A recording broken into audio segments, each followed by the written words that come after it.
ডেপুটেশনটা দিচ্ছি না। স্বাভাবিক কারণে 22টা জেলাতেই আমাদের পশ্চিমবঙ্গ আদিবাসী কল্যাণ সমিতি থেকে ডিএম ডেপুটেশন দেওয়া হচ্ছে। আরেকটা অনুরোধ এসেছে আমাদের বর্ধমান জেলা থেকে। বর্ধমান জেলার ডিএম সাহেব আমাদের অনুরোধ করেছিলেন যে আজকে মাননীয় মুখ্যমন্ত্রী এখানে প্রশাসনিক বৈঠক আছে, সেই কারণে আপনারা যদি আপনাদের ডিএম ডেপুটেশন থেকে বিরত থাকেন, পরবর্তী পর্যায়ে আপনারা যদি করেন তাহলে আমাদের খুব সুবিধা হয়। আমরা তাৎক্ষণিক যে রিপোর্টটা আমরা পেলাম এবং তাদের সঙ্গে আলোচনা করি এবং আলোচনা করার পরে আমরা এই 24 তারিখের পরিবর্তে আমরা 25 তারিখে শুধুমাত্র বর্ধমানের ডিএম ডেপুটেশনে আমরা যাব। এছাড়া পশ্চিমবঙ্গের সারা বাংলায়, এই সারা বাংলায় প্রায় 21টা জেলাতে আজকে ডিএম ডেপুটেশন হচ্ছে। এই পশ্চিমবঙ্গ আদিবাসী কল্যাণ সমিতি কিসের জন্য ডিএম ডেপুটেশন, এটাতে আপনাদের বোঝার দরকার আছে। আপনারা কান পাতলে শুনতে পান বিভিন্ন কলেজ থেকে শুরু করে ইউনিভার্সিটি, চাকরি থেকে জমি সংক্রান্ত বিষয়ে ভুয়ো সার্টিফিকেট দাখিল করে হাতিয়ে করার চেষ্টা করছেন। এটা শুধু আমরা বলছি না, এটা কোর্ট চত্বর থেকে আরম্ভ করে একেবারে মাননীয় মুখ্যমন্ত্রী তিনি স্বীকার করেছেন। তিনি স্বীকার করেছেন উত্তরবঙ্গে গিয়ে, তিনি বলেছেন হ্যাঁ পশ্চিমবঙ্গে ভুয়ো সার্টিফিকেট বিলি হয়েছে। আমরা মনে করি ভুয়ো সার্টিফিকেট বিলি শুধু হয়নি, এক শ্রেণীর যারা চক্রান্ত করে, এক শ্রেণীর যারা আধিকারিক আছেন, যারা দিনের পর দিন টাকা নিয়ে এই ভুয়ো সার্টিফিকেট বের করেছেন। এই ভুয়ো সার্টিফিকেট আমরা হাওড়াতেও দেখেছি। আমরা এখান থেকে আওয়াজটা তুলতে চাই, আমরা বলতে চাই এখনো কিছু আধিকারিক আছেন যারা এসডিওতে বসে থাকেন, তারা রীতিমতো টাকা দিয়ে এই ভুয়ো এসডি সার্টিফিকেট প্রদান করছেন। আমাদের কাছে খবর আছে এবং আমরা বলেছি আমরা কিন্তু এইভাবে বেশি দিন চলতে পারে না। এই ভুয়ো সার্টিফিকেট আপনারা গতকালকেই শুনেছেন মালদা জেলাতে, এবং মালদা জেলাতে যিনি ভিডিও আছেন তিনি নিজে 3 জনকে অ্যারেস্ট করেছেন যারা ভুয়ো সার্টিফিকেট প্রদান করার জন্য সাহায্য করেছেন। এবং শুধু তাই না, আমরা ন্যাশনাল কমিশনকে অভিযোগ জানিয়েছি, আমরা আদিবাসী ভবনকে অভিযোগ জানিয়েছি, আমরা কিছুদিন আগে এমএলএ এমপিদের কাছে ডেপুটেশন দিয়েছি। এছাড়া আমরা প্রত্যেক জেলা শাসকের কাছে ডেপুটেশন দিয়েছি। আমরা এই ডেপুটেশন দিতে গিয়ে একটা কথাই বলেছি যে বাজারে কিন্তু যেভাবে ভুয়ো সার্টিফিকেট হচ্ছে সেখানে মুড়ি মোড়কার মতো বিশ্বাস আছে, চৌধুরী আছে, চক্রবর্তী আছে, আপনি বাপের কালেও শোনেননি পারভিন মেহতাজ আছে, তিনি উনিকে এসপি সার্টিফিকেট জোগাড় করেছেন। আর এমন কিছু সংখ্যক আপনাদের কাছে আজকে তথ্যটা পেশ করতে চাই। যারা মেডিকেলে পড়ছে আপনারা জানেন, যারা হবু ডাক্তার ভবিষ্যতে সমাজের ভালো কাজ করবেন, তারাও সেখানে ভুয়ো সার্টিফিকেট দাখিল করে তারা সেখানে সিটটাকে রিজার্ভেশন, যেটা আমাদের যেটা আদিবাসীদের সংরক্ষিত আসন আছে সেই সংরক্ষিত আসনে তারা কলুষিত করছে। ভাবতে অবাক লাগবে। তাহলে আমরা তখন বারবার বলার পরেও এমএলএ এমপিদের কানে এমএলএ এমপিরা প্রাণা সজাগ হননি। এমএলএ এমপিরা এই পথ দিয়ে আমরা বলার চেষ্টা করলে পিছন দিক থেকে পালিয়ে যাওয়ার চেষ্টা করেন। এরকম বেশ কয়েকজন মন্ত্রী আছেন, আপনারা বীরবাহার নাম শুনেছেন। আমরা যেদিন ডিএম ডেপুটেশনে গিয়েছিলাম সেদিনই বলেছিলাম এমএলএ এমপিদের কাছেও আমরা কিন্তু যাব। সেদিন এমএলএ এমপিদের কাছে গিয়েছিলাম, কিন্তু সেদিন এমএলএ এমপিরা আমাদের কথা শুনতে চাননি, পিছন দরজা দিয়ে পালিয়ে যাওয়ার চেষ্টা করেছেন। আপনি যে আদিবাসীদের প্রতিনিধিত্ব করছেন সেই আদিবাসীদের নিয়ে যখন আপনি লড়াই করার কথা বলছেন এবং সেই কথা বলার পরেও যখন পিছন দিক থেকে পালিয়ে যাচ্ছেন, আপনার লজ্জা থাকা দরকার। কারণ আপনি আমাদের আদিবাসীদের সাংবিধানিক অধিকারকে সুনিশ্চিত করতে না পেরে ওই সংবিধানের হাত ধরে আপনি যখন শপথ নিয়েছিলেন, যখন আপনি বলার চেষ্টা করেছিলেন আমি আদিবাসীদের প্রেমিক, সেদিন আপনার লজ্জা হওয়া দরকার ছিল।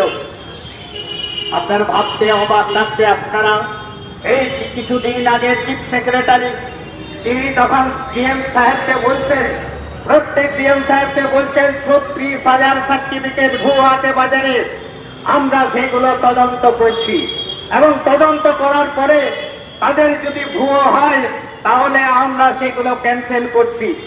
আমরা পশ্চিমবঙ্গ আদিবাসী কল্যাণ সমিতির সদস্যরা আমরা মনে করি আপনি শুধু ক্যান্সেল করলে হবে না, যাদের নামে আপনি ক্যান্সেল করছেন প্রয়োজন হলে তাদের বিরুদ্ধে এফআইআর করুন, তাদের শাস্তি দেন। সেই শাস্তি আপনারা এখনো দিতে চাইছেন না। কুমিরের কান্না গাইছেন, আপনারা মাঝে মাঝে আদিবাসী প্রেমিক হওয়ার চেষ্টা করেন, কিন্তু আদিবাসীদের যদি প্রেমিক হতে চান, আদিবাসীদের যদি আপনি ভালো চান, তাহলে ভুয়ো সার্টিফিকেট বাজারে এত এলো কেন আপনি তার খোঁজ রাখবেন না? আপনি খোঁজ রাখবেন না। আসলে আপনি তোষামোদি করতে করতে এই বাজারে যে ভুয়ো সার্টিফিকেট গুলো রয়েছে সেগুলোকেও আপনারা পরোক্ষভাবে স্বীকৃতি দিয়ে দিচ্ছেন। আমরা এইভাবে পশ্চিমবঙ্গ আদিবাসী কল্যাণ সমিতি থেকে আওয়াজ তুলেছি। আমরা পশ্চিমবঙ্গ আদিবাসী কল্যাণ সমিতির আজ থেকে 3 বছর যেদিন জন্ম হয়েছে সেদিন আমরা বলেছিলাম, সেদিন কিন্তু আমাদের কথা কেউ শুনতে চাননি, সেদিন কিন্তু আমাদের কথা কেউ বলতে চাননি। তাই আমরা বারবার বলার পরেও আমাদের বল শুনতে হয়েছে। আবার ফেক সার্টিফিকেট বলে কি আছে রে ভাই? ফেক বলে কোনো জিনিস আছে নাকি? আমরা সেদিন বলেছিলাম ওয়েস্ট বেঙ্গল শিডিউল ট্রাইব যেভাবে লড়াই করছে একদিন প্রত্যেকের দ্বারে দ্বারে আমরা পৌঁছে দেব এবং প্রত্যেক মানুষকে বলতে হবে যে ভুয়ো সার্টিফিকেট বাজারে আছে। এবং এই ভুয়ো সার্টিফিকেট কিভাবে তৈরি হয়? আপনাদের অনেকের মনে হতে পারে ভুয়ো আবার কি? এক শ্রেণীর মানুষ আছে যারা দেখবেন বাজার থেকে কিনে নিয়ে আসেন, এটা এক ধরনের ভুয়ো। আরেকটা কি? আরেকটা দেখবেন এক শ্রেণীর দালাল রয়েছে, এক শ্রেণীর আধিকারিক আছেন, যে আধিকারিকরা যুক্ত হয়ে সাধারণ মানুষের কাছ থেকে বলছেন যে আমরা আপনাদের এসটি সার্টিফিকেট বানিয়ে দেব, আপনি আমাদের 25,000 টাকা দিন। আমরা হাওড়াতেও দেখেছি, হাওড়াতেও এরকম কয়েকজন আধিকারিকের নাম আমরা শুনেছি। তারা কি করছেন? সাধারণ মানুষের কাছ থেকে টাকা নিয়ে সার্টিফিকেট তিনি দিয়ে দিচ্ছেন। আর এক শ্রেণীর মানুষকে যারা টাকা দিয়ে দিচ্ছেন সার্টিফিকেট, তারা বুঝতে পারছেন না এই সাংবিধানিক যে অধিকার রয়েছে সেই সাংবিধানিক অধিকারকে লঙ্ঘিত করছে। তাই আমরা মনে করি, পশ্চিমবঙ্গ আদিবাসী কল্যাণ সমিতি মনে করে এইভাবে ভুয়ো সার্টিফিকেটগুলো যেগুলো তৈরি হচ্ছে, যে মানুষগুলো পাওয়ার কথা নয়, যে সেন শর্মা থেকে আরম্ভ করে বিশ্বাস, যারা এসটি সার্টিফিকেট যাদের পাওয়ার কথা না, তারাও সার্টিফিকেট নিয়ে বিভিন্ন জায়গায়, কলেজে, কখনো চাকরি ক্ষেত্রে, কখনো নিটে, কখনো পিএসসিতে, বিভিন্ন জায়গায় তারা ভুয়ো সার্টিফিকেট দাখিল করছে।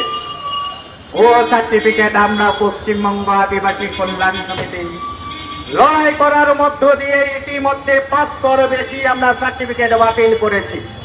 এবং এই সার্টিফিকেট বাতিল করার পরে কি আমরা দাবি তুলেছি, আমরা এই কলেজ স্ট্রিট থেকে, আমরা যে কর্নার স্ট্রিট হচ্ছে এখানে, সেই কর্নার স্ট্রিট থেকে আমরা আওয়াজ তুলতে চাই। আমরা শুধু বলতে চাই শুধু ক্যান্সেল করলে হবে না, তাদের যথাযোগ্য শাস্তি প্রদান করতে হবে। এমন শাস্তি দেবেন দ্বিতীয় দিন যেমন ভুয়ো সার্টিফিকেট নেওয়ার সাহস না পান, সেইভাবে আমরা বলার চেষ্টা করেছি। আর একটা সবচেয়ে বড় সমস্যা কি জানেন তো? বড় সমস্যা হচ্ছে সরকারের সরলীকরণ। সরকার মনে করেন সার্টিফিকেট দিয়ে দিলেই মনে হচ্ছে আমরা রাজা হয়ে যাব। আরে আপনি তো সার্টিফিকেট দিয়ে দিচ্ছেন, আপনি কি ভেবেছেন যে আদিবাসীদের সংরক্ষিত আসন আছে 6%, আদিবাসীদের যে সেন্ট্রালে 7.5% আছে, সেই সংরক্ষিত আসনে যদি আদিবাসীরা ঢুকে যায় তাহলে আদিবাসীরা বঞ্চিত হবে না? এটা আপনি ভাবেননি। আপনি বলছেন যে বাবার সার্টিফিকেট থাকলে সার্টিফিকেট দিয়েছে। আমরা এখানে হাওড়াতে দাঁড়িয়ে এটা বলতে চাই, এমন অনেক হাওড়াতে সার্টিফিকেট যারা পেয়েছেন তারা মূলত তার দাদুরা উত্তর 24 পরগনার সেখানে কেন্দ্রবিন্দু যেখানে জাল সার্টিফিকেট তৈরি হয় সেখান থেকে তারা সার্টিফিকেট নিয়েছেন। আমরা এখান থেকে পশ্চিমবঙ্গ আদিবাসী কল্যাণ সমিতি শুধু হাওড়া জেলাতে না, গোটা 23টা জেলাতেই আমাদের ডিএম ডেপুটেশন হচ্ছে।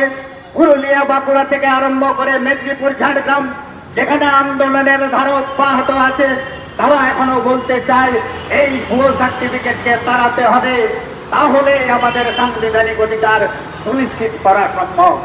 আপনারা যারা এসেছেন, আপনারা অনেক ধৈর্য ধরে আপনারা এসেছেন, আপনারা অনেক দূর দূরান্ত থেকে এসেছেন, আর আমাদের যারা কথা শুনছেন, আগামী দিনে আমরা এটা বলতে চাই, আমরা সতর্ক করতে চাই যে যদি কোনো দিন এরকম একটা অবস্থা আসে, এরকম যদি একটা সময় আসে, যদি আপনাকে ঘেরাও করতে হয়, তাহলে আগামী দিন আপনি প্রস্তুত থাকুন, আপনাকে আমরা ঘেরাও করে রেখে দেবো এবং জীবনের মতো সেখান থেকে আপনি বেরোতে পারবেন না। এরকম একটা অবস্থা তৈরি করার চেষ্টা করবেন না। আমরা পশ্চিমবঙ্গ আদিবাসী কল্যাণ সমিতির খুব সাধারণ মানুষ, আমরা খুব প্রিয় মানুষ, এখানকার মানুষরা সহজে ঝগড়া করতে জানে না, কিন্তু আমাদের যদি আমাদের অতিক্রম করে যান, আপনারা যদি আমাদেরকে তাচ্ছিল্য করেন, আপনারা যদি আপনাদের পায়ের ধুলোয় মিশিয়ে দেওয়ার চেষ্টা করেন, তাহলেও কিন্তু আমরা গর্জে উঠবো। এইটুকু কথা বলে আমাদের কয়েকজন এখান থেকে ডিএম এর কাছে যাবেন এবং আমাদের বক্তব্য আপনারা শুনছেন, এখানে চলতে থাকবে স্ট্রিট কর্নার, এবং আমরা কয়েকজন ডিএম এর কাছে গিয়ে আমাদের যে দাবিপত্র সেটা পেশ করে আসবো। আশা করি আগামী দিনে এই চলার পথ আপনারা আরো উপস্থিত করবেন। এইটুকু বলে সকলকে অনেক অনেক অভিনন্দন, নমস্কার জানিয়ে আজকে আমার বক্তব্য আমি এখানে সমাপ্ত করলাম। হ্যালো।